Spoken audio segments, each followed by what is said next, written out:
7 अक्टूबर 2023 को हमास ने इजराइल पर हमला किया था। दक्षिण इजराइल में नोवा म्यूजिक फेस्टिवल भी इसका शिकार हुआ था।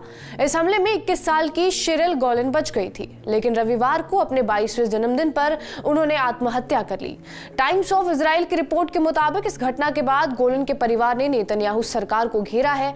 उनका कहना है कि हमले के बाद अधिकारियों ने गोलन के इलाज पर ध्यान नहीं दिया।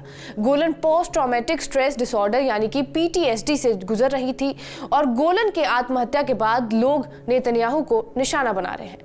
शिरिल के भाई एयाल ने कहा कि मैंने देखा कि उसमें तनाव के लक्षण थे। वो दोस्तों से मुलाकात नहीं करना चाहती थी, वो अकेले रहना चाहती थी। मैंने उससे अपना ख्याल रखने को कहा। हमें सरकार से किसी भी तरह की मदद नहीं मिली। यदि उसका ध्यान रखा गया होता तो ऐसा कुछ भी नहीं होता।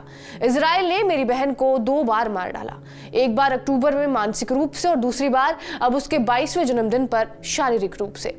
गोलन के भाई एयाल ने आगे कहा कि सरकार को जागने की जरूरत है, नहीं तो आत्महत्या के और भी प्रयास हो सकते हैं। मैंने अपनी बहन को खो दिया है, लेकिन मैं शोर मचाना चाहता हूं ताकि बाकी लोग अपने लोगों को ना खोएं। एयाल ने कहा कि हमले के बाद शिरिल को 2 बार अस्पताल में भर्ती कराया गया था। हमले के बाद से ही शिरिल में PTSD के लक्षण विकसित होने लगे थे। शिरिल, गोलन और उनका पार्टनर उस नोवा म्यूजिक फेस्टिवल पार्टी में पहुंचे थे जहां पर 7 अक्टूबर 2023 को हमास ने हमला किया था। अधिकारियों के मुताबिक इस म्यूजिकल फेस्टिवल में 364 लोगों की हत्या कर दी गई थी और उनमें से कई महिलाओं को गैंगरेप का शिकार होना पड़ा।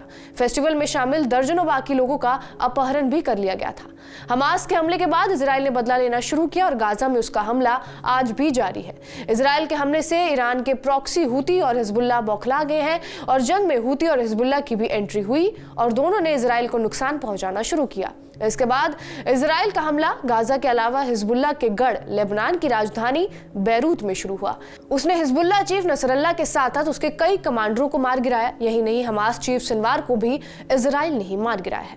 बहरहाल, आपका इस वीडियो पर क्या कुछ कहना है हमें कमेंट बॉक्स में जरूर बताएं। बाकी देश और दुनिया की तमाम बड़ी खबरों के लिए बने रहिए हमारे साथ TV9 डिजिटल पर।